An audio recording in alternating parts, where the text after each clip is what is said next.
This is a dialogue. It's not a debate. There's no evidence. God commanded genocide of people multiple times in the Bible. He wants to be his own God.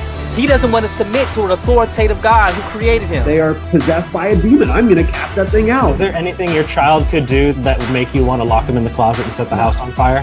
No. Oh, then I think Nick definitely has a better morality than your God. Well, you ask really good questions. We were out there 4 days later, and the guy walked out, and he had a full nose. I didn't even recognize him. The Miracles of Atheists podcast, unpacking the tension between different worldviews of the supernatural.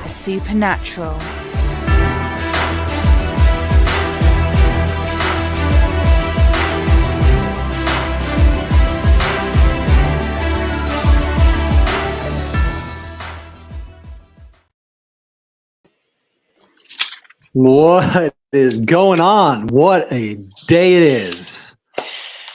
How's everybody doing? My name is Nick Snap. Welcome to the Miracles and Atheist Community Call-In. We call this the MACC. It's the place where we break down misconceptions about following Jesus. We respond to atheists and other faiths challenges. We try to expose rhetoric. And, we're really gearing this thing towards people who are genuinely seeking God, genuinely seeking truth, but have tough questions. It's for those truth seekers out there who are willing to listen with an open mind to reasonable answers. And if you have truth and you don't think like I do, I want it. Jason, do you want it? Yeah, man. We want it. And I'm here with Jason. He's my co-host, apologist, evangelist, theologian. Jason Duramo does a lot of work on college campuses through his platform, forcampus.org. And Jason, you just released a new book called My Sun Rising, Letters to a Fatherless Generation. Why don't you tell us a little bit more about your book? I think we touched on it a little bit last time we were on, but what's your book all about? What do you want people to get out of it? Yeah. If you go to Amazon, you guys can search my first and last name and find it. If you just want some information, we'll give you that. But essentially, the book is really a way for people that haven't had a relationship with a father or a desire to want to know God more. And I kind of use stories and allegories to just paint this picture of what a loving father should look like, but more so from the context of our Heavenly Father. So you'll see some core categories there: truth, to honor, humility. There's just this foundation building blocks to our identity and sonship in God. I love it, man. We're already getting comments here. We got J.W. Fannin. Good afternoon to you. Is it afternoon? Wonderful. Or evening, but either way, it works. So he might be in a different time zone or something like that. So good afternoon. Thanks for jumping on. Man, I'm excited about today. Today's going to be interesting, Jay. It's a topic that we're starting to get a little bit of buzz on mainstream media, but it's kind of been silent, Not really sure what's driving that, but it'll be interesting.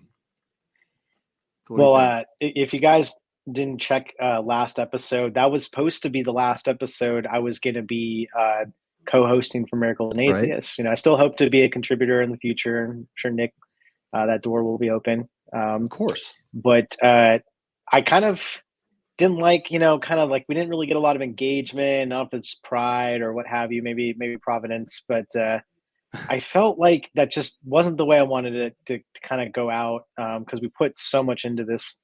So I was watching Amazon. So I think it was like pulling up a documentary. It was a new documentary. Yeah. And we'll put some links here if you guys want. It's called Make People Better. And I started watching this. I was like, okay, you know what? Hey, why not? I'll devote an hour to watching this. And I watched it, and I was like, my first thought is I need to call Nick, and we need to do an episode on this. What we're going to be talking about today, and I'll let Nick, if you want to tee it up, we can. But sure, really, just what is this whole area of human genetic engineering? Which, by the way, I don't really know a whole lot about. We talked about transhumanism, which I think is important. It ties into this, but I had no idea that this was still serious conversation. Actually more than serious. Yeah, and I think in a way it kind of snuck in underneath the whole COVID issue.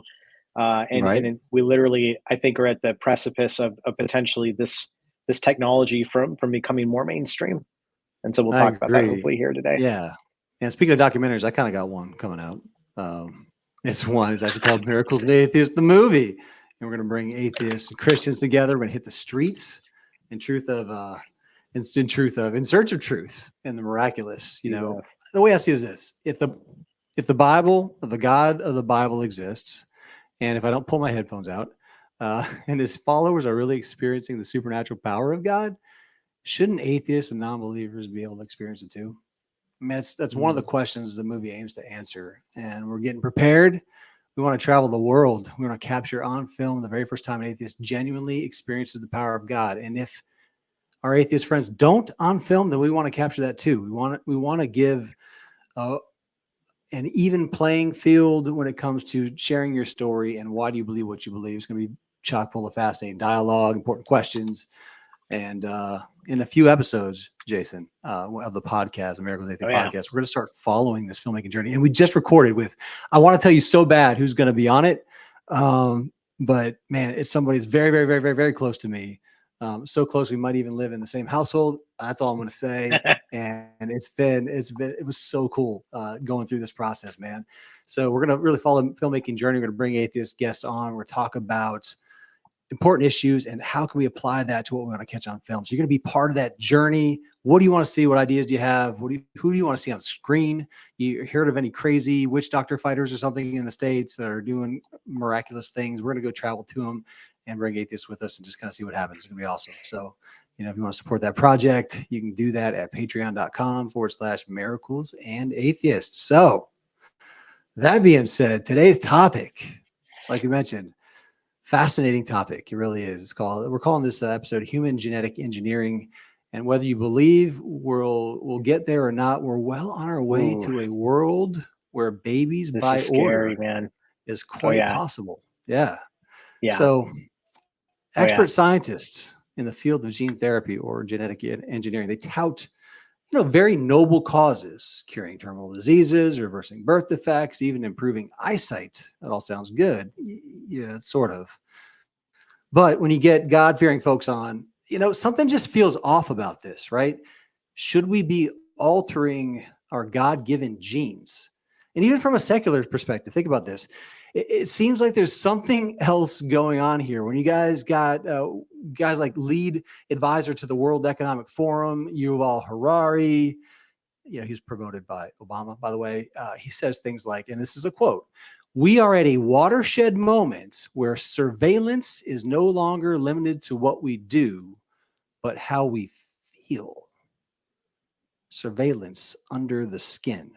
So how they're doing this, it's not even hidden at all. It's called CRISPR technology. When I say this, we'll get into it, but you might have heard Bill Gates talking about CRISPR with his vaccine discussions. And what is this CRISPR thing? How does it change your genes?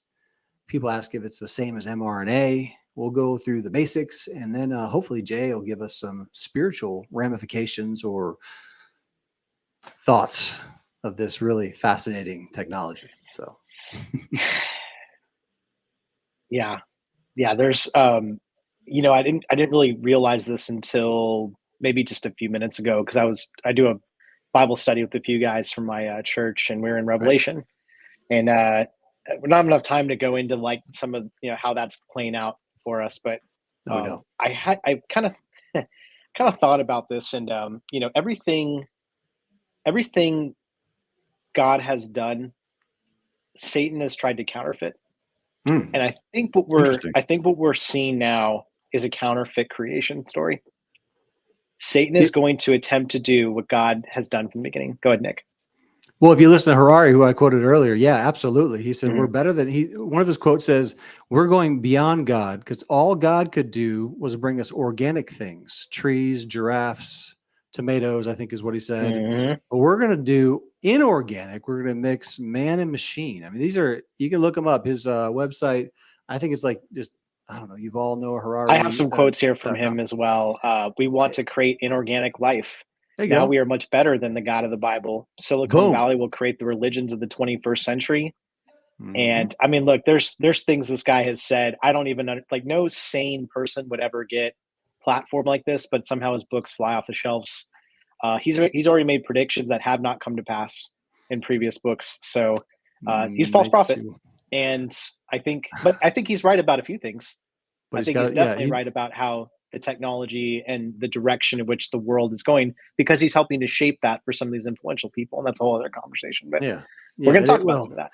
We are. So I'll kick this thing off. What we're going to do, I'm going to go through like the fundamentals of CRISPR, and I'm actually going to go through secular stuff. I might throw in my spiritual spin on things, but I really want you to know I'm pulling this from secular data, right? Public secular data, things you might not have heard about, which is just interesting that people aren't talking about this more, because this is really interesting stuff. So I don't know, Jay, you want me to get into CRISPR a little bit? What's CRISPR?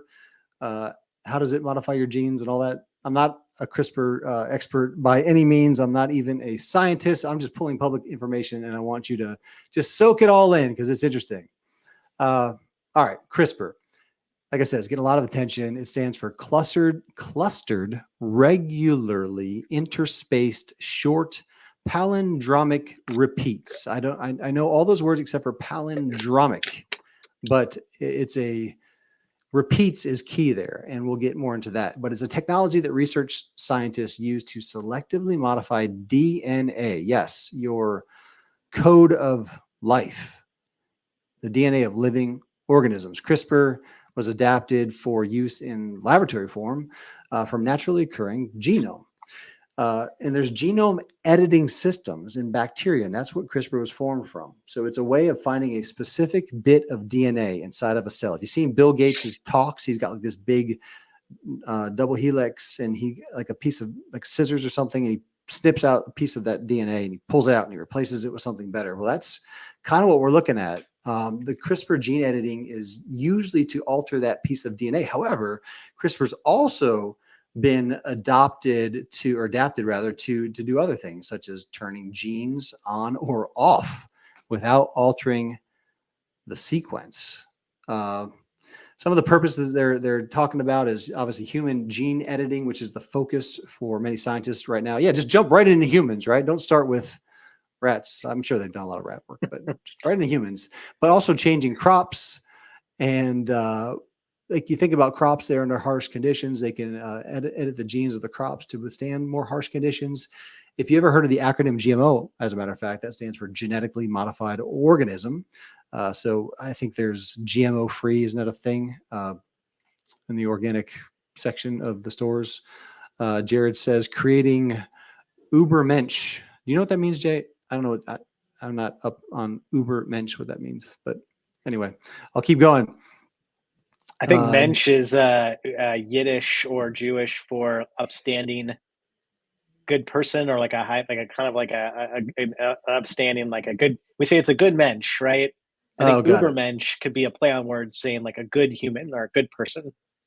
Jared, you're starting off good person. You're starting off too complex for the beginning of the show, but I appreciate it, man. Appreciate it. So, if you've heard of the acronym GNO, obviously that's what that stands for, but it's also used for fingerprinting cells and logging what happens inside of them to directing the evolution and creating gene drives. China is actually attempting to edit the genes of their children, and yeah, they're doing it already. And there's been some consequences to that as well. So like the CRISPR has got many flavors, particularly though there's the Cas proteins that's found in bacteria. And these help defend against viruses. There's a Cas9 protein specifically. It's the most widely used by the scientists. And this protein, it can be easily programmed. And that's the thing. I heard this and I'm like, easily programmed. What?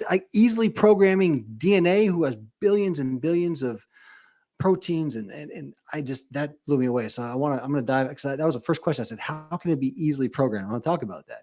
But it can be easily programmed to find and bind to almost any desired target sequence. So think about this. This Cas9 protein rather, can be programmed to start looking around for very specific targets and very specific target sequences simply by giving it a piece of RNA to guide it in its search. So the analogy that I've heard is the find and replace function in MS Word. So you have two options when you're in Word. You have some sort of like word that wasn't used properly or misspelled all the way throughout your document. You can do a find. You can go each word and you can correct it word by word by word. And for DNA, you're talking about billions and billions and billions of pieces. However, with the find and replace function, you just gotta do it once, clicked, replace all, and you are good to go. That's kind of the analogy. I thought that was a pretty good analogy. So when the CRISPR Cas9 protein is added to a cell, along with a piece of RNA that guides it, the Cas9 protein, it hooks up with the guide RNA, and then it moves along the strands of DNA. How about that? Sorry, I was making sure that I get any calls here. So yeah, if y'all, by the way, if you do want to call in, it's 919-301-9045. Call, give us your comments. We'll be taking calls here in a minute. So the Cas9 protein is key. It will find and bind to a 20 DNA letter long sequence that matches part of the guide RNA sequence. So that's kind of impressive, given that the DNA is packed into our cells, has 6 billion letters, and it's actually 2 meters long. I didn't know that either. So what happens next? It can vary. The Cas9 protein then can cut the DNA at the target. When the cut is repaired, mutations are introduced that usually disable a gene. So here we go. We got this protein that's been targeted, or it's been programmed to target a specific piece of your DNA, is going to attack it, is going to replace it with a mutation. That word, and this is from secular data, right? They're calling it a mutation. That's just, for me, wow, that just, I don't know, Jay, it feels very, very strange. But this is called genome editing or gene editing. And usually the results are not quite as precise as what the term implies. But why do they call it CRISPR? Well, the Cas proteins, they're used by the bacteria to destroy viral DNA. That would be the part of the DNA that supposedly you don't want, like the part that's causing the blindness or the birth defect or whatever. It would add bits of this viral DNA to their own genome to guide the protein, the Cas protein, and the odd patterns of these bits of DNA are what give CRISPR its name. Clustered, regularly interspaced, short palindromic repeats. Somebody Google palindromic, please, and oh, look at Jared. Jared explained himself. Google palindromic. I love that what it means. I don't have time right now being live, but Jared says when his previous comment, Uber Mensch, he says Friedrich Nietzsche, the Superman Nazis were after it, from what I understand. And of course, Bill Gates loves GMOs. He's Bill Gates. So, the one question, Jay, I don't know. You have any questions for what I've read so far? I mean, I did get a chance to look into this a little bit, and I listened to the links that you sent. Right. I want to say two things. One, Nick is the more that I've done life with this man, he goes into the fringe Netherlands, like the if you guys have seen that the Game of Thrones, you know, I watched up to like the last season. There's this place you have the Watchmen, right? You have the Watchmen on the wall, and it's freezing on the other side.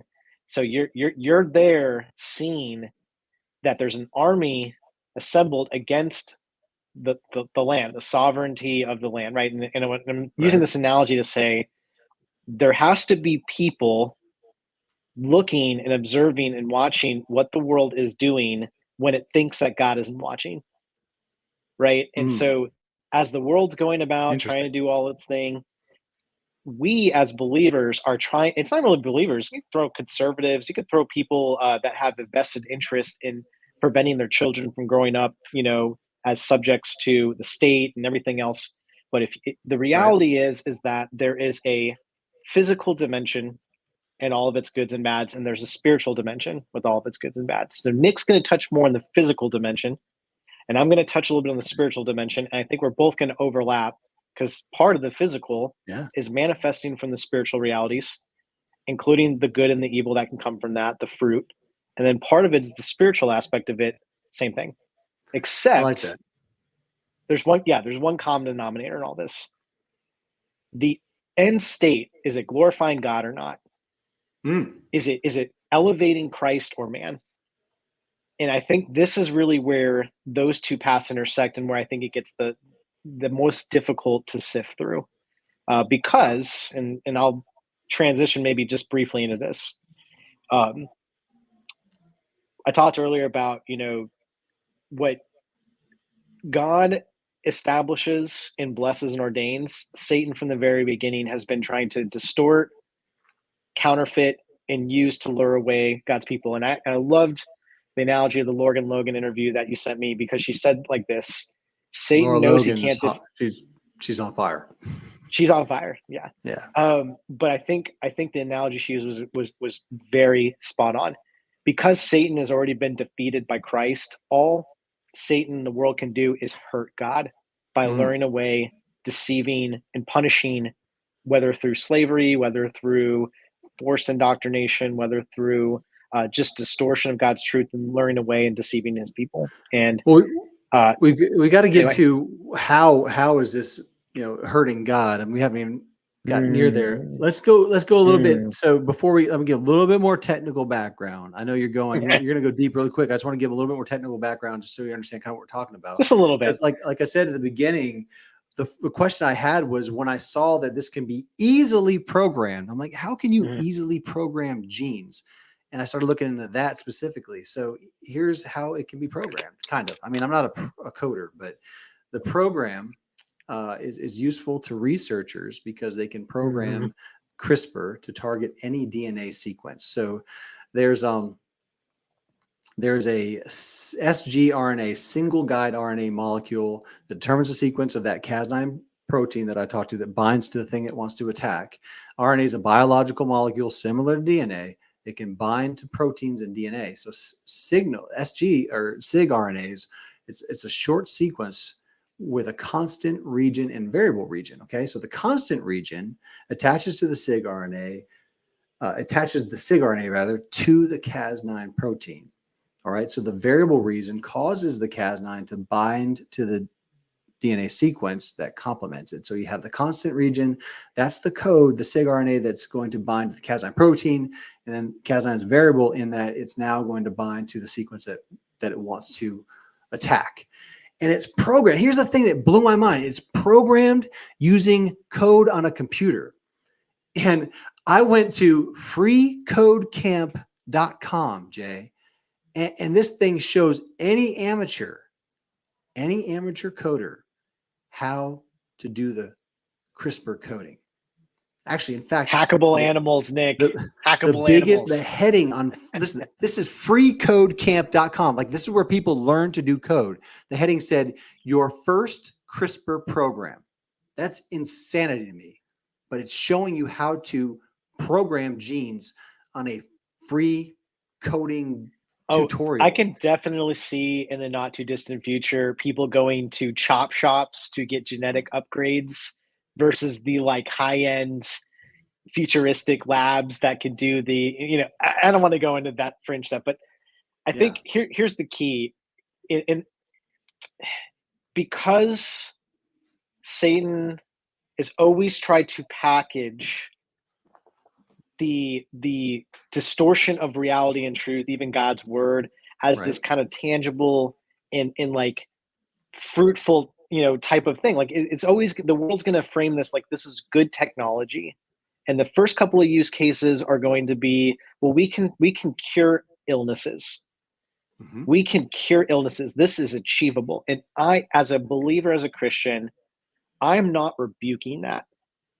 Because I do think that if we have the means, the medicine or what have you, properly applying knowledge, but I'm saying there's a point though where I'm going to draw the line, because if you're creating a human being and you're calling it life, but it doesn't have a soul and it's not attached, and people use that's interpretive, right? If it doesn't have the ability to access the spiritual dimension because it's created in the image of God, then in reality, you're not creating a human being. You're creating a being of sentience that lacks the proper ability to. Now, I'm not going to go so far in the extreme to reject all the scientific and clinical and medical aspects of this technology. I think part of it's going to be a blessing to some. And anybody here that's ever raised a child or had a family member that has had a serious genetic mutation or some type of some type of illness, if they have the technology and they have the access to the funds and the wisdom and the knowledge to apply it, I don't think I'm going to tell that person what they're doing is demonic or unbiblical. But I will say this, though. I think this is going to become more and more difficult to live in a world and to interact in a world where we're not confronted with choices every single day on whether to choose from worldly things versus choosing from purely. And I don't think there's a separation. It's on a spiritual level. We're talking about, this is going to happen until the day Christ returns. Jay, we got a comment from our all right, Mustafa, who is a friend of mine who is Muslim. And I haven't read through this whole thing yet, but Mustafa, thanks for joining, man. I appreciate it. His thought is that simply God created man with his own hands and breathed into him from his spirit. Agreed, 100%. He created him from the best form and the best adjustment and fashioned him and made him the most beautiful of all creatures and most refined in composition and provided capabilities that to study the universe that God's injected to human in order to live it, to discover its secrets, dive into his depths, worship God, and thank God for all the aforementioned. Yeah, I agree. I mean, we're beautiful because we're made in his image. So I agree. Right. I agree with what you're saying. Thanks for the comment. Also got some insight from Joe Perillo. Joe says that Satan planned the idea to be God right at the beginning in the garden with Adam and Eve.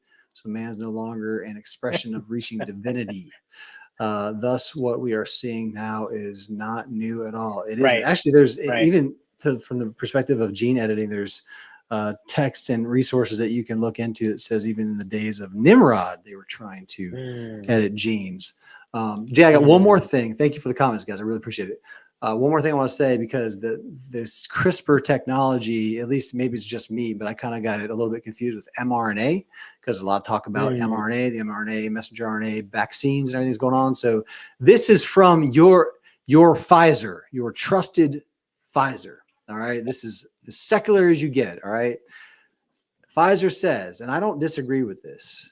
There's no propaganda in here that I can see, but Pfizer says that mRNA or messenger RNA is a molecule that contains the instructions or recipe that directs the cells to make a protein using its natural machinery.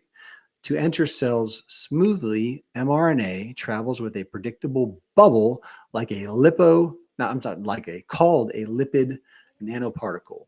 Once inside, our cells read the mRNA. So you need this lipid nanoparticle. Listen to me talking now. You need the lipid nanoparticle to break through the cell membrane. And once it's inside, it reads our cells, or our cells read the mRNA as a set of instructions. So it builds proteins that match up with the parts of the pathogen called antigens. The immune system sees these foreign antigens as invaders, dispatching defenders called antibodies and T cells, and training the immune system for potential future attacks. So if and when the real virus comes along, the body might recognize it, sound the alarm to help defend against infection and illness.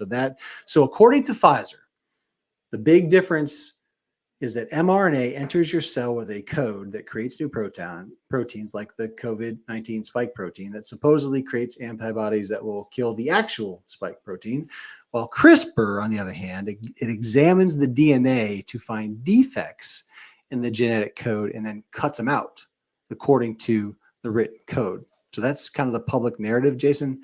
We can actually talk about what might be in these mRNA vaccines, but it's probably for another show. There's a lot. That's a rabbit hole, and that will get us kicked off of YouTube and Facebook. Not that I care too much. No, I mean, look, but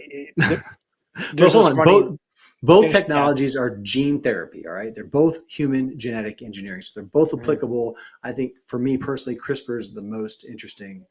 So I'll let you speak now. What are the spiritual effects of human genetic editing?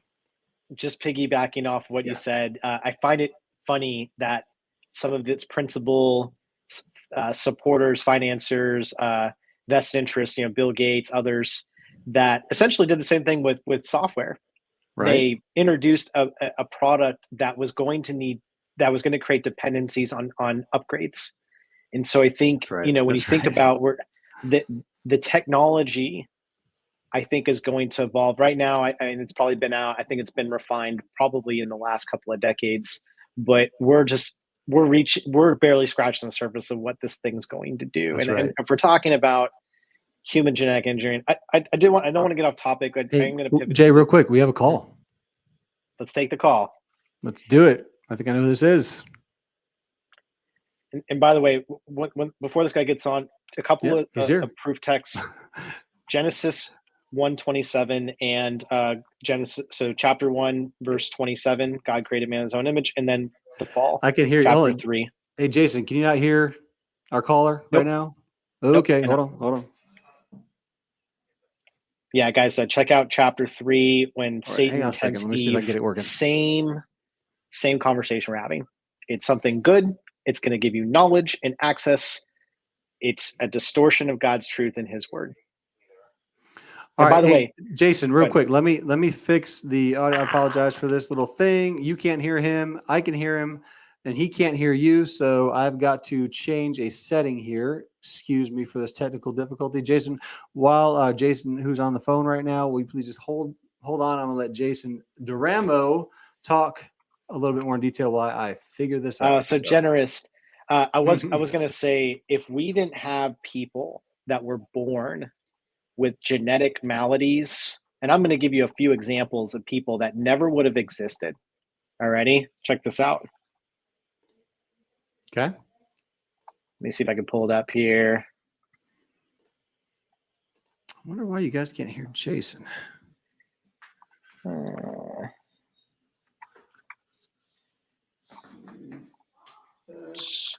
I mean, just a handful that I can name off the top of my head. Helen Keller, Napoleon, various leaders throughout time that had scientists that will never, we wouldn't even have the technology we have today if it weren't for these same people contributing to, major breakthroughs in, just advancements in technology and what have you. So I think not to say we're playing God, we're trying, because we can't play God. We can't be like God. Or I say we can't be God, but we can try to mirror what the world's trying to do is it's trying to mirror exactly what God has done. And it's very telling of the age that we're in, is what I would say. Right. Jason, I know you can't hear, the caller can't hear you, but he can hear me. Can anybody that's watching, caller, who I believe is Jason Hankey, will you please let us know who's watching right now, if you can actually hear the caller? Say something, Jason. Jason, our caller. Test. Can anybody watching online, can anybody hear our caller right now?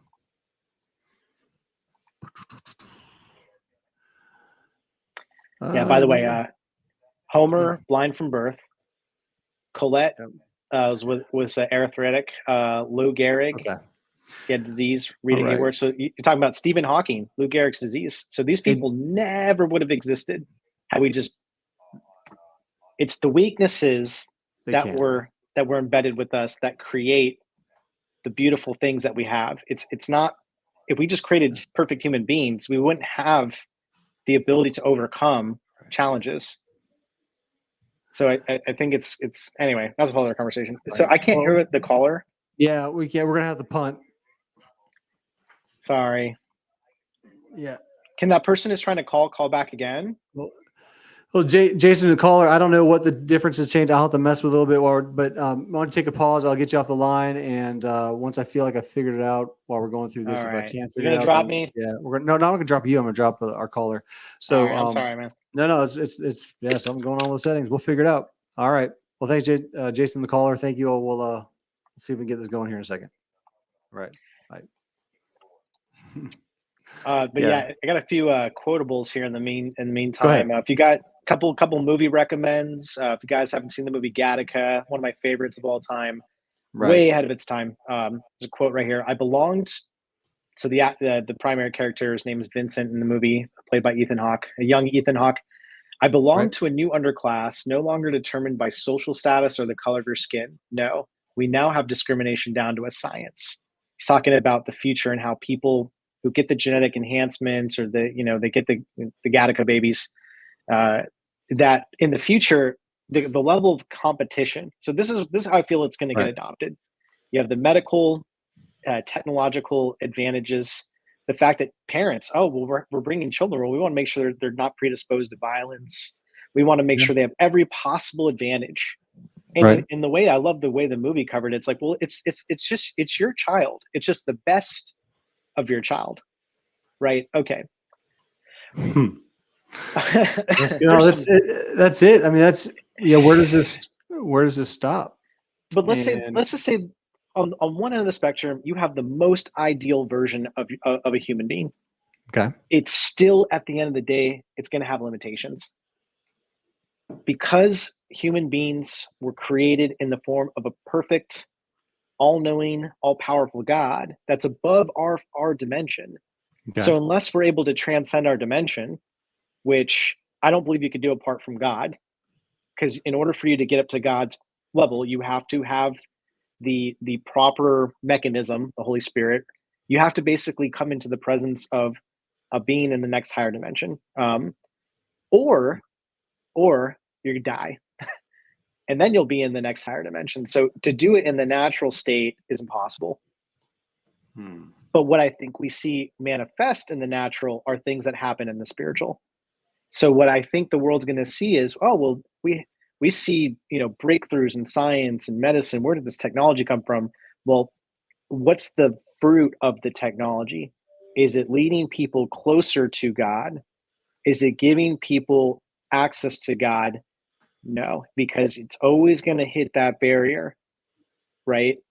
And Right. it'll have all the elements of godliness, no doubt. You can even probably pre-program compliance. You could pre-program a lot of things in there. But I don't think it's going to be it's not going to ultimately be fruitful, because it's going to be dependent upon human intervention or machine intervention at some point. You know what? I'm curious, Nick, if you ever done research on this, but I did like the Laura Logan interview. She talked about how apparently scientists now are trying to identify God genes, or they've Yes. already done it. Yes. And there's God two in gene. particular. Can you talk about this, about the two Do you- qualities that are that they tried to isolate and remove, because this is what prevents progress? Yeah, I can do it off the top of my head. I'd love Yeah. to find the Laura Logan. That'd be a good test to see if you can hear our callers again, because I might have figured it out. But Okay. anyway, with the God gene, and it's the gene in our DNA that will give us art, not emotion, but it'll give us spontaneity. spontaneity, And I think- and our ability to resist, Yes.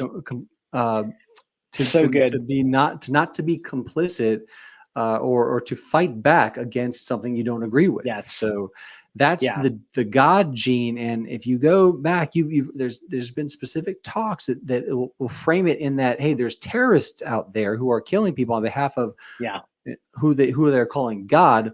We need to figure out a way, and this is like a military type conversation where we need to snip that God gene out of the DNA. So as this CRISPR technology does its thing, the DNA will replicate with the mutation that does not have the DNA, and you have a bunch of you have a compliant population and you can do whatever you want with or to that population, and they will not fight back. That's kind of that's the deal with the God gene. And I don't know if the God gene is like a secular term. There's probably a very specific term that goes along with that, but that's my understanding of it. Is that yours too? Yeah, I heard something similar, and I wouldn't doubt that they would be able to. I don't know if it's the God gene, but Right. I think that those are qualities and characteristics of people that are subverting the status quo of the, I'm not going to say the elites, but of the worldly, direction. You can say the elites. Well, I mean, I think there's the principalities. It's those people that are in Congress with demonic realities and or the person of Satan. And there's everybody else in the world that, whether they knowingly or unknowingly, are contributing to that. So what it looks like is, oh, this is for the name of progress. We want more equality. We want to. Well, that's how it's going to be framed, right? I mean, you're healing diseases. You're curing incurable diseases. I think that we're not talking about conservatives and Christians from the standpoint of the other groups. It's so many other people. It's the same people that were persecuted during the time of fascism and Nazism in the past century, right? It's anybody that challenges the authority structures and the prevailing worldview of those. Right. And I love this. This is from That's right. Psalms 37, by the way. This is the response. The wicked make, Psalm 37, 12 through 29, the wicked make evil plans against good people. They grind their teeth at them in anger, but the Lord laughs the wicked. He sees that their day is coming. The wicked draw their swords. They bend their bows. They try to kill the poor and helpless. Those are all the babies being aborted. Those are all the people that are wiped out in wars and Ukraine and other places. They want to kill those who are honest, but their swords will stab their own hearts.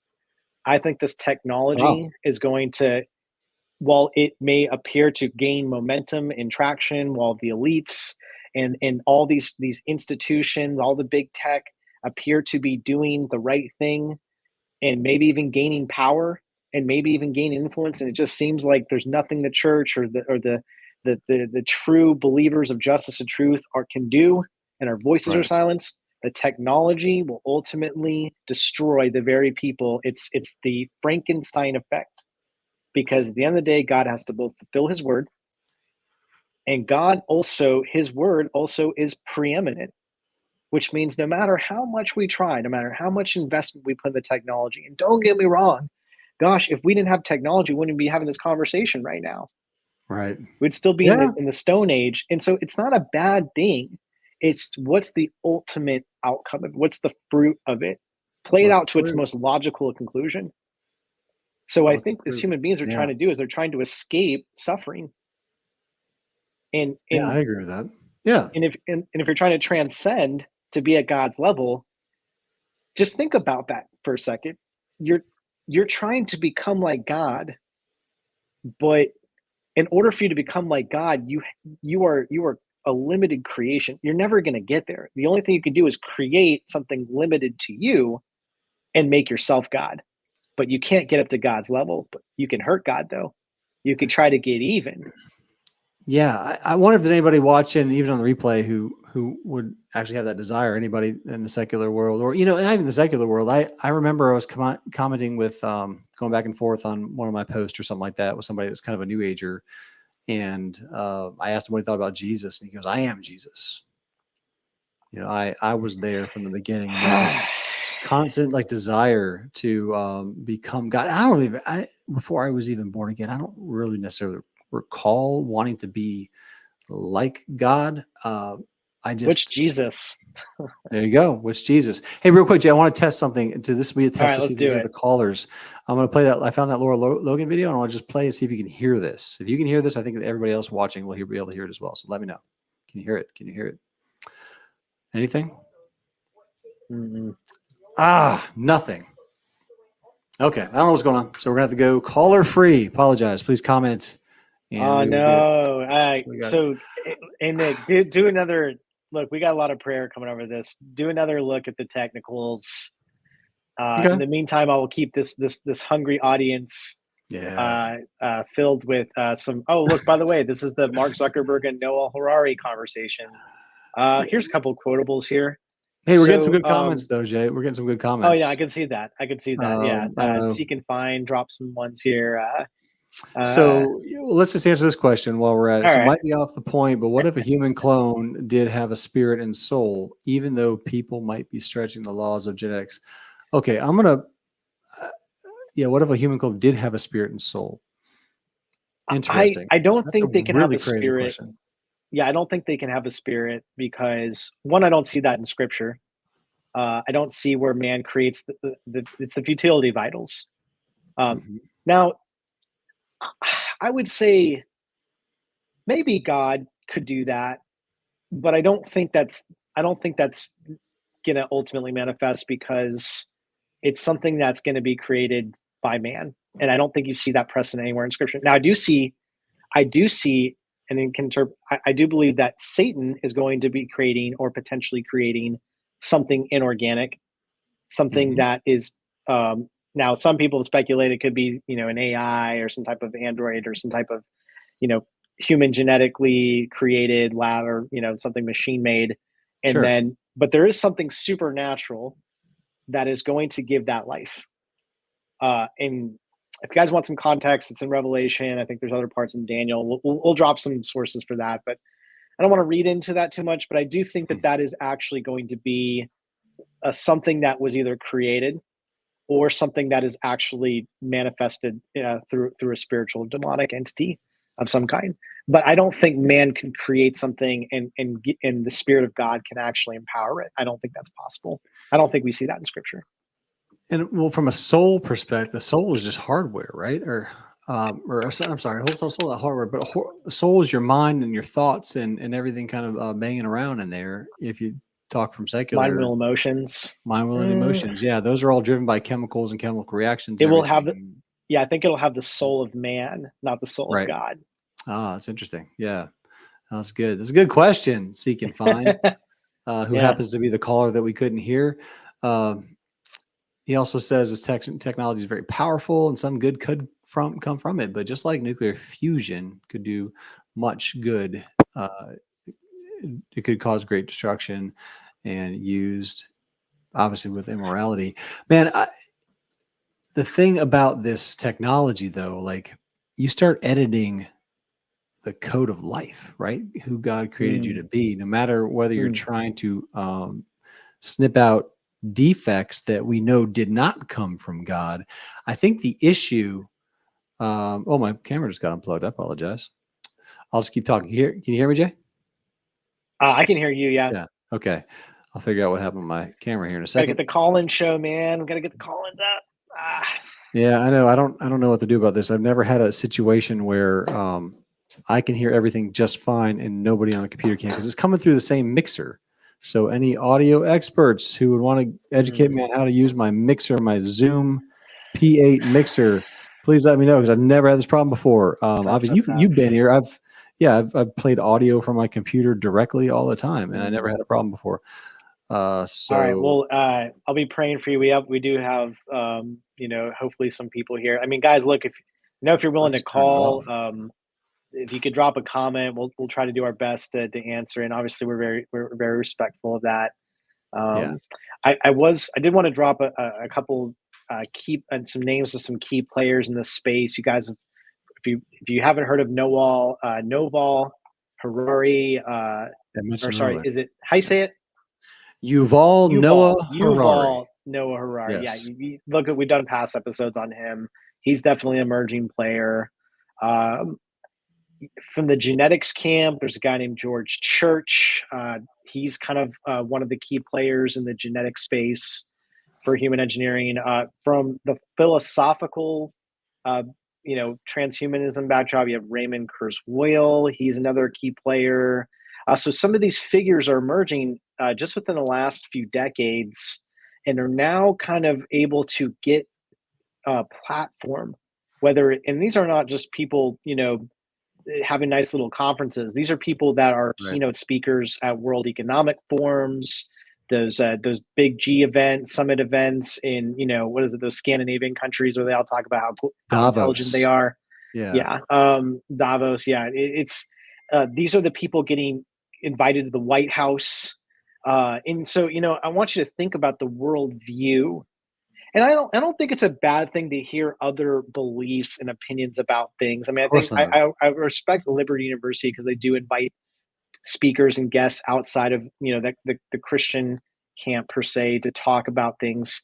But these people they're not bringing anything life. I can make the argument to say they're antichrist, and I will say that. But I think the point is that what is the fruit? What is the ultimate income? It's one thing to say, hey, some of this technology can do good things. No one's arguing against that.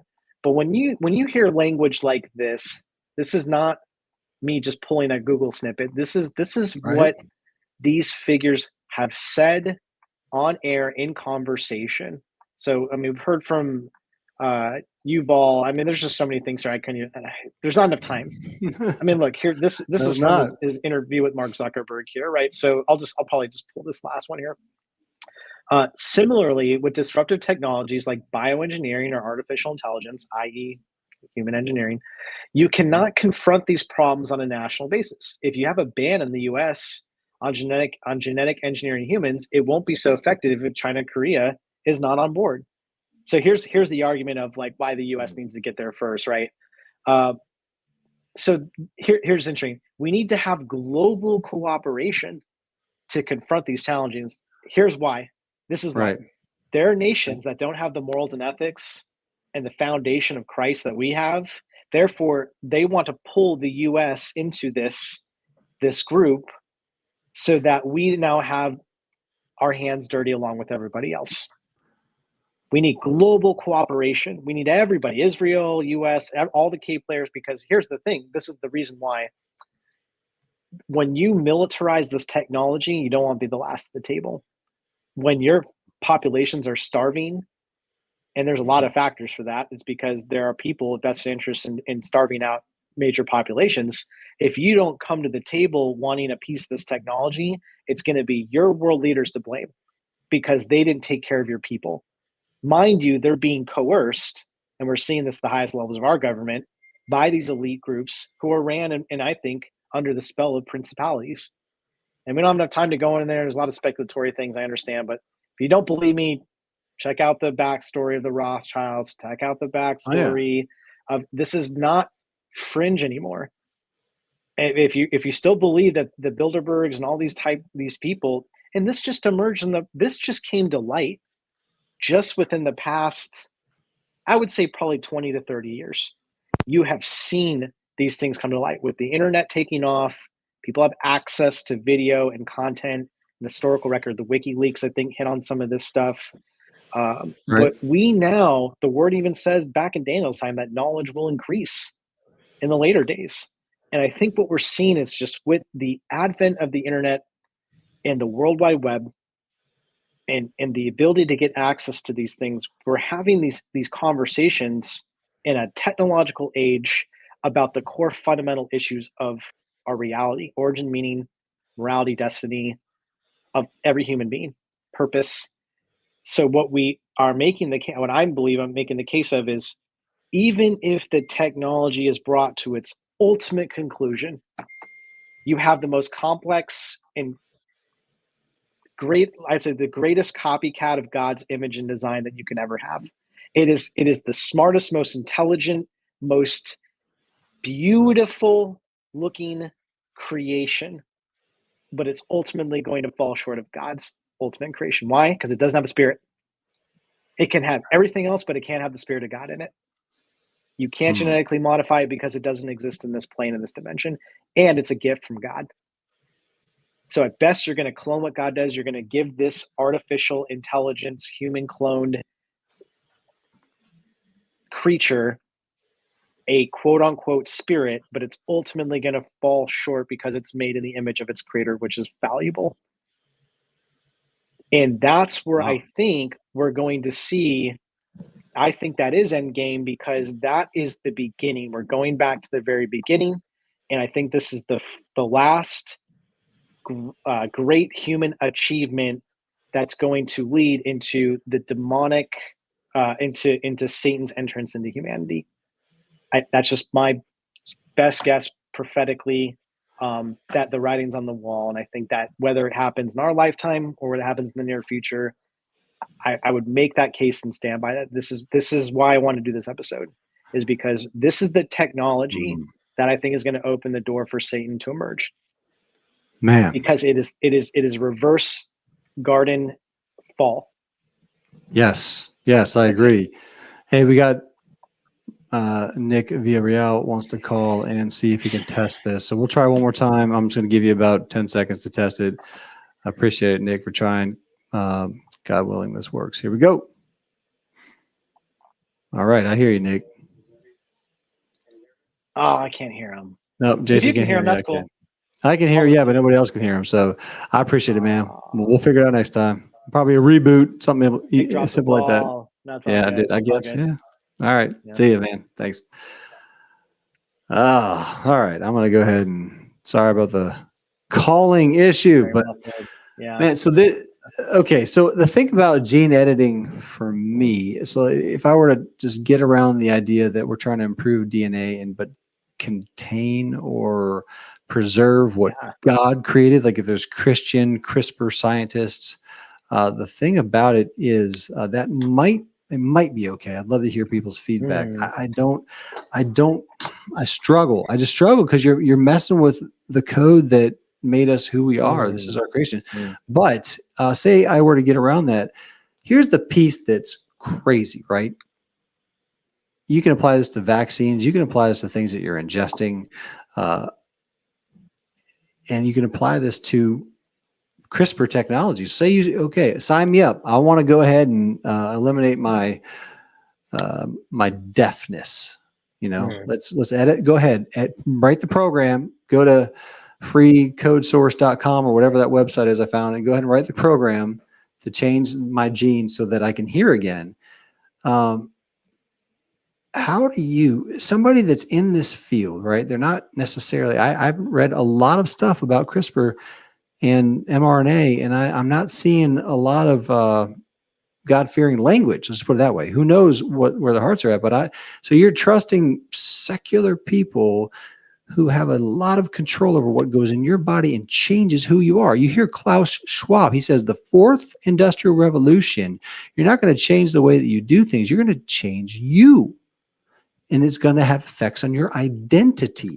So you're signing up for this program to put this technology into your body, having absolutely no idea what's going in. Even if you knew the code, like, are you going to follow the process from soup to nuts? Are you going to be there when the lab is conducting the experiment that changed that particular piece of your DNA? Make sure that code program is uploaded to whatever the heck translates that into an actual, Cas9 protein, and then watch that all the way to the needle that goes to you're going to follow that whole process and feel confident that you're going to get what you signed up for? Man, heck no. Like, how's that even going to work? I mean, here's the thing that's it's just a travesty, right? When I was a 10-year-old kid and I got a shot for measles, mumps, and rubella, I didn't question it. Like, yeah, maybe I should have. Now looking back on everything, I mean, but that's another point. But like, we're in a culture where we have been lied to and deceived so much where it is extremely difficult to trust for me. And I'd love to hear your comments on this. Really, to trust anything I'm going to be putting in my body, especially with injections and medication and big pharma, knowing, and there's so much out there where you can follow. If you're willing to look and find stuff, there's far too much evidence that would prove that there is corruption at play. And you're going to trust these scientists who might be getting paid off by the people that are doing the corruption to put this stuff in your body, man. That's the piece where I'm like, okay, even if you take if you take spirituality out of it, you're putting this stuff in your body. You really have no idea what's going in there. You have no idea what they're going to do to you. And then they can, like the data is showing you, they can change the way that you think. Say they do take the God gene away from you. All right. There's some people that say, and I'm getting way down the rabbit hole. I'm going to the spiritual side now, Jay. I was going to leave that up to you, but I'm going to say this quickly as I can. So if you if you read the Bible, in Genesis, you would read that God created this world in 7 days. The 6th day is when he created man, right? And I believe that man has 3 parts. He lives in a body, he has a soul, and he is a spirit. That who you are is your spirit, right? So there's 3 parts: 6, 6, 6.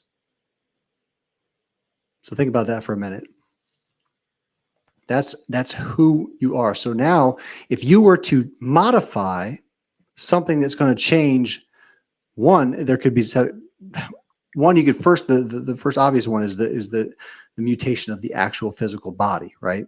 But then this CRISPR technology now has the ability to take away the God gene, the way you think, alter your thoughts, alter your personality. Now you're holding your soul captive, right? So you're modifying the soul. So once you give up your soul and your body, what's left? If you can't think the way that God created you to think, then you're going to submit your spirits. Yeah. And the devil's going to get it all. That's 666. I mean, it just, for me, fundamentally, that makes a lot of sense. Nick, I think you hit the nail on. This is maybe the answer to Seek and Find's question here. I think he says, look, I don't know since we don't, let's just agree to this. We're not all geneticists. We're not all scientists. We're not going to unpack the nuances of what or what could not be achieved with this technology. And I don't think any geneticist today can. So let's just throw that out there too. Nobody knows the extent of this technology. We can only model and speculate. However, can I be 100% sure that someone who, a fully genetically modified human or a hackable animal, I'm going to give you a nice little quote here in a minute. So a human being that wanted to know the Lord and decided not to, which is, I think, equivalent to rejecting the Holy Spirit, which is the unpardonable sin. But Nick made a good point. If you are designed genetically in such a way as to, one, you don't have those two core God genes, how could you even actually receive from God the free will gift? So there's the one aspect of your desire to want to know God. Well, if that's been completely removed from you, you don't even have the choice there. The second piece is God already foreordained. He already predestined, for those, as Romans 8, for those to become conformed to the image of his son. So if you can't have one of, if you remove one of those options, you can't get there. I mean, look, if God sovereignly gives a genetically modified human being his spirit, that's the answer to the question. Then, does that mean we still should create genetically modified human beings? I don't think that. But if that's God's will, I mean, look, the issue that we're talking about isn't the fact that people are trying to make this happen. The issue we're talking about is what's the worldview and the motivation. If the motivation of these guys is to say, hey, we want to create as many human beings to worship and honor God as possible, I might even invest in some of these companies. But look, the issue is not that. The issue is profit. The issue is to subvert God's rule, his creation, his order, to attack God, or to be gods in their own understanding. And I have a problem with that. So, hey, there's plenty of people have good intentions, but I'm going to tell you about the worldview of some of these people. I'm going to say this quote, and I'm going to give this over to you, Nick, I think, for the rest of the show. I'm going to give you this treat. Okay. This is No Balls. Coming up on an hour, man. We're getting pretty close anyway. So here we go. He says, I put this in brackets, COVID could be a watershed event in several ways. Like we discussed earlier, this is the interview with Mark Zuckerberg, by the way. Like we discussed earlier with surveillance, people could look back and identify the coronavirus epidemic as the moment when a new regime of surveillance took over, especially surveillance under the skin, which I think is maybe the most important development of the 21st century, is this ability to hack human beings. By the way, people that use terms like that are crazy. To go under the skin, collect biometric data, analyze and understand people better than they understand themselves. This is the most important development of the 21st century. The moment that a system out there knows me better than I know myself. That is language. That is language that someone who believes he is God or believes that he can harness the power of God to control and enslave other people. This is the language of Hitler. This is the language of people from centuries ago. This is satanic language for saying you could be like God, knowing good from evil. And by the way, that's a broad statement to say, oh, that's like Hitler, the point I'm trying to make is anytime a human being tries to elevate himself above man, I'm going to lump in the same category. I got a comment on that. I just had another thought about the callers too. I might try a different browser in a second here, but I want to make a comment. So when our secular listeners or viewers hear something like that from Harari, right? When you hear COVID was the watershed moment where we agreed to allow ourselves to be surveilled under the skin, how do you interpret that? What else comes to mind other than what's coming to mind? I'm not going to say anything to jade your thinking. I really want to understand when you hear something like that, are you just like, oh, the guy's crazy? Well, if he's crazy, then how come so many secularists are they're following him? How come so many secularists, how come Obama recommended his book? How come he's the lead advisor to the World Economic Forum, the most secular organization on the planet? Like, what goes through your mind when you hear that? What does he mean? COVID was the watershed moment where we agree to be surveilled under the skin. What's going to happen what's the vehicle for surveillance? That's what I don't understand how somebody can hear that. And here's another one. I'll just give you another example just like that. All right. Bill Gates, he says, this is in a public form. You can look it up. You can Google it. Probably took it down from YouTube. Maybe go to an alternative like Rumble or another like BitChute or something where you find the video. Bill Gates was talking to an audience and he said, there's an issue with population. All right. There's an issue. We have a problem with population. He said, but if we do good enough job with reproductive health, healthcare, or he said reproductive control or birth control, I think is what he said. He said birth control, healthcare, and vaccines, we can combat this problem. Now, I'm not quoting him identically, but he said those three things, all right? Population problem. We can combat it with, what was it again? Vaccines, healthcare, and birth control. The last two, what the heck does he mean? So it's the same thing as Harari saying surveillance of the skin for me. What does that mean when somebody says that? How do you interpret that? Is that a metaphor? Or how can you interpret that other than, I'm just going to, vaccines and healthcare, depopulation. There's a population problem. He mentioned those two as elements. Have you seen what's going on in Africa? I just, that's the part that blows my mind is like, is the strong delusion that strong that the secular world can't interpret that and say, that might be something wrong with vaccines or healthcare these days? I mean, Jay, how do you interpret that?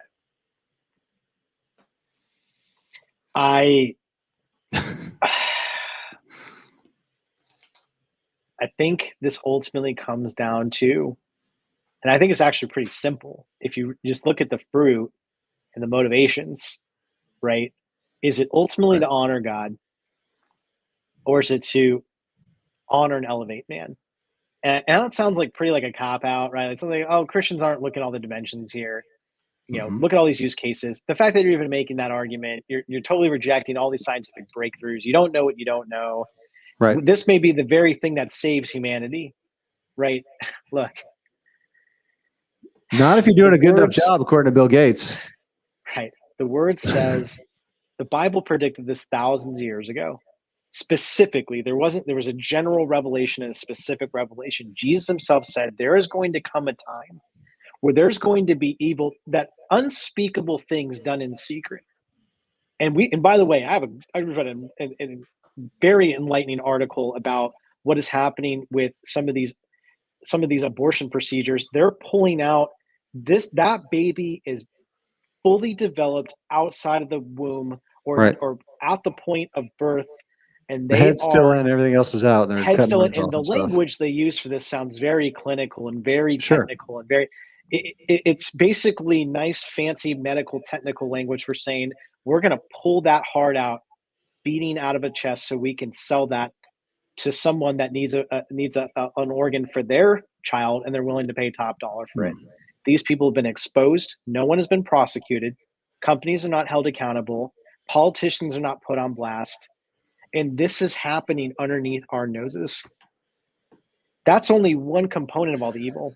By the way, all of us, whether it's human genetic engineering, whether it's abortions, whether it's sex slavery and trafficking of various kinds, all of us in one shape or another have a finger on it, whether it's through investments of stock portfolios, whether it's the goods we're purchasing. This is why we need Christ. It's because of sin, and because of the ubiquity of sin and how much far, wide, deep it touches. Nobody, no matter how moral you are, no matter how much you invest in the technology, can escape it. And I think the problem that the worldliness of, especially of the elites, is that when do you see these guys admitting their own frailty? Admitting the fact that they don't have all, and you'll hear people humble brag all the time. Oh, it's like this worldly sense of like morality. Like, we're trying to do this to limit disease. Are you basically rejecting the fact that we have the ability to save lives with the resource, the technology? Are you getting in the way of that? No. But I fundamentally disagree with the idea that we could do these things apart from God. So that's where I draw the line. I'm not against the efforts to make the world a better place. I'm against the idea that you could do that apart from God and not even giving God the glory for it. I mean, if you had billions of dollars, no matter how many philanthropic works you do, no matter how many efforts you do to save lives, good job. Why is God not honored through it? It's that simple. And I think that worldview bleeds through. I mean, show me the last major politician or world leader or wealthy businessman or influential athlete that just, I mean, I could think of a few that's just stepped out and said, you know what, everything I have is because of God, because of the glory of God. And I lay it all down at his feet. And if there's one thing I desire more, it's for people, not the money, not the businesses, not the technology. Don't remember me for all the good I did for humanity. Remember me because I honored God with everything I have. Amen. You show me a Amen. leader like that, you will turn this nation around, and we will have another few centuries of just the most amazing progress we can ever have in our life. But we can't get there when all the gatekeepers of society have sold their card to the enemy, have given their soul to the world. Jared says it'd be more convincing if they supplied clean drinking water for the greater good as they start. Joe says COVID was launched for the very reason to move people out of fear who would be more than willing to give up their freedoms for the false sake of security. Wow, powerful stuff. Nice quote. One more test. I tried Google Chrome. I'm on Google Chrome now. You saw double of me. That's why. I'm going to try this test one more time. God willing, you can hear something. Here we go. No? No. Well, someone trying to call? No, I was just trying trying to play something. I was trying to play something on my computer, so it didn't work. No, that ship sailed, Nick. It sure did. We'll figure it out next time. Hey, I have an idea of what if, maybe it's a thought. I think this would be kind of cool since we had a lot of engagement. What if you set... Agreed with Jared, by the way. I was going to say, what if you set up a follow-on to this conversation, if we can get the technicals right, maybe bring on a guest. I have one professor in mind I think I could reach out to that I think would make good combo. That'd be good. Who I'd really like to get on here is an opposing view. I'd like to get perfect. Hey, Truth Wanted. Hey, look, you know what? If you can get Eric Murphy on the show to talk about this stuff, I would pay. I would even. I don't know if I could. I don't think my conscience can allow me to donate, but I would be so honored to hear his opinion and to have a open dialogue about this issue. And look, I know there's lots of other sidebar combos, but I would love to hear his perspective on this issue because it's affecting free speech. It's affecting our ability to I would say to interact and even have those open-ended dialogues if we're all hackable animals. Right. No, I think our skeptic friends definitely care about their conscience more than whether or not they. Yeah. No, I'll reach out to him. I mean, I'll tell you one thing. The conversation it'll be a strong opinion. Yeah. For sure. Love Eric Murphy. I'd love to see him back on. It's been a little while. Last time we had him on was with Schneblin, and that was man, that was interesting. But hey, Eric Murphy likes to play Magic the Gathering. If he wants to come on the show, I'll buy him a starter deck, whatever he wants. Are you serious? That's funny. Hey, why don't we close this thing out? Jason, it's been fascinating, but we're an hour and 15 in. I appreciate all the engagement. I apologize for the tech, man. One of these days, I'm going to get through without having some sort of technical issue. At least you and I were coming in through loud and clear. I appreciate that. I seriously, man, I've never had the issue with the callers are not able to hear the guest and vice versa and whatever. But Jason, what do you want? How do you want to close this thing out, man? You want to pray for our audience, whether they believe in prayer or not? This is a treat for me. I got to talk as much as I like. Nick gave me the space. So thanks for the going away present. I'll do a quick, just a message here. Look, I'm not going to get somber here. I'm not going to change my pitch and my tone. Here's the thing. He says he's leaving. But Jay, one day he says he's leaving. The next day he's like, you know what? Maybe we should do another show. I don't know, with Eric Murphy or something. I got to keep you guys on your toes, but no. You never know where he's coming or going. Man, but I tell you what, though, But look, the platform overall, man, we're not going anywhere. I'm going to just do a little quick plug before you close out. I did an amazing call, like I said, with somebody in my own household and the director of the Miracles and Atheists movie. And you guys, you're going to love where we're going with this thing. It's going to be fascinating. The filmmaking process is amazing, and you're going to be part of it. So I can't wait for you to tune into that episode. It's not going to come out till episode 70 on Miracles and Atheists if you follow the podcast, which is a little bit different than this. But anyway, yeah. So All right. Go ahead. Real quick. Yeah. Thank you, Nick, for the opportunity. We're going to have some links in the show notes. If you guys are interested in any of the resources we have for campus, we're going to have some episodes coming out pretty soon. We're going to hit on maybe some of these issues. But yeah, without that being said, look, I'm not here to make any type of political statement or to elevate, my understanding, although, my human nature is going to bleed through. But we're here to glorify God. We're here to reach out to areas of our culture, society, our brothers who are created in God's image, right?